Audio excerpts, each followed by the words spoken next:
Ce qui m'a poussé à être éveillé sur le plan environnemental de manière personnelle, c'est déjà qu'en tant que cofondateur d'une entreprise, en 2023, l'écologie, c'est quelque chose d'important. Donc déjà, c'était important pour moi de sensibiliser les gens autour de moi sur ces sujets-là, car c'est des choses qui m'animent. Pourquoi ça m'anime? Déjà de une, parce que de manière personnelle, je suis très sensibilisé à l'écologie, de par mon écosystème personnel, encore une fois. Il y a aussi un intérêt important de ma part sur tout ce qui est lié au Green IT. Je fais partie de différents groupements comme le collectif EcoCode. Je suis aussi pas mal ce que propose le collectif aussi Green IT. Et je suis aussi lecteur justement de différents livres de Frédéric Bordage sur tout ce qui est lié justement à l'éco-conception et comment mieux développer en entreprise. Et à travers ça, je fais beaucoup de veille justement à comment mieux préserver sa planète dans le cercle du Green IT. Le Green IT, c'est important pour Gomain parce que ça fait partie de Gomain, à savoir agir avec esprit éveillé. Et aujourd'hui, l'écologie, c'est un sujet qui est important pour nous, donc il est important d'agir. Euh, c'est important pour nous parce que, comme je le disais auparavant, on est une génération assez jeune et c'est à nous aussi d'éduquer les futures générations à une meilleure utilisation justement de son écosystème autour de l'informatique et aussi mieux sensibiliser nos équipes et les gens autour de nous sur comment mieux développer, comment mieux faire et aussi c'est en faisant mieux qu'on peut aussi délivrer des produits beaucoup plus performants. Et aussi à travers ça, éduquer des personnes à éviter cet adage de se dire en fait, le Green IT ça nous coûte de l'argent. En fait, le Green IT ça coûte pas d'argent, au contraire, ça permet d'en économiser.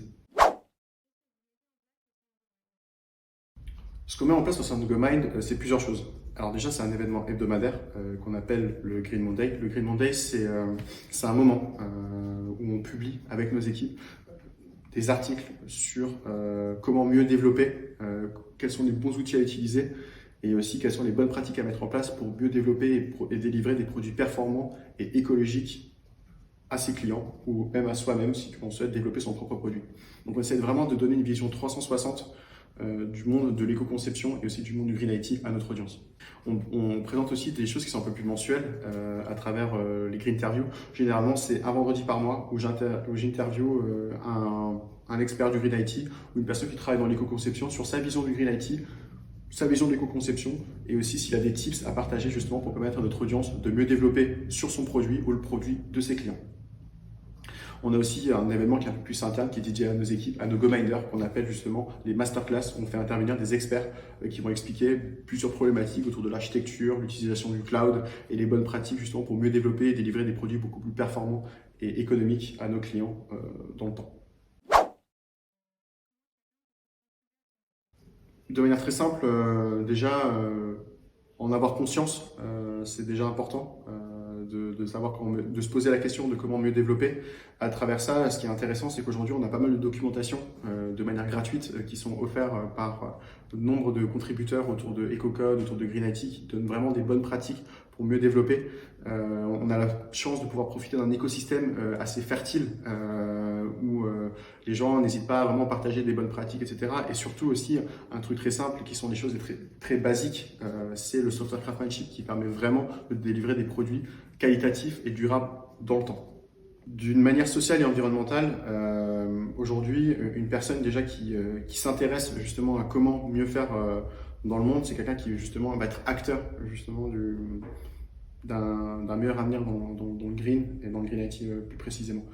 À travers ça aussi, c'est être éveillé justement sur l'utilisation en fait de matériaux informatiques de seconde main avec aujourd'hui des acteurs, des grands acteurs comme Boulanger, comme Back Market ou encore la Fnac qui proposent des produits en refurb, donc reconditionnés de très haute qualité qui permettent justement aussi d'éviter d'utiliser trop d'énergie fossile.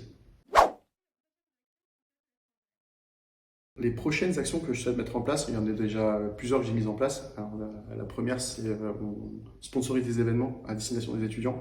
Donc là, en juin, on a soutenu ce qu'on appelle le Hacking Ecology Camp. Donc c'était un événement qui a été organisé par l'école Epitech et Reboot Conseil. Donc c'était 48 heures où on permettait à des élèves de développer des produits à destination de l'écologie. Donc avec beaucoup d'idées qui ont émergé, c'était vraiment super intéressant de les rencontrer. On soutient aussi des causes animales. Notre animal fétiche chez Gomez, c'est le hérisson. Donc on a décidé de soutenir cette cause à travers le collectif Les Petits qui piquent, donc en fait qui apporte soins et nourriture aux hérissons qui sont abandonnés et blessés dans la rue. Et à travers ça aussi, nos différents artefacts qu'on met en avant avec nos équipes, donc à savoir les Green Monday, les Green Interviews, les masterclass. Yes, un mot de la fin, c'est par des petites actions du quotidien qu'on contribue à un effort commun. T'as dit un gros mot. Hein.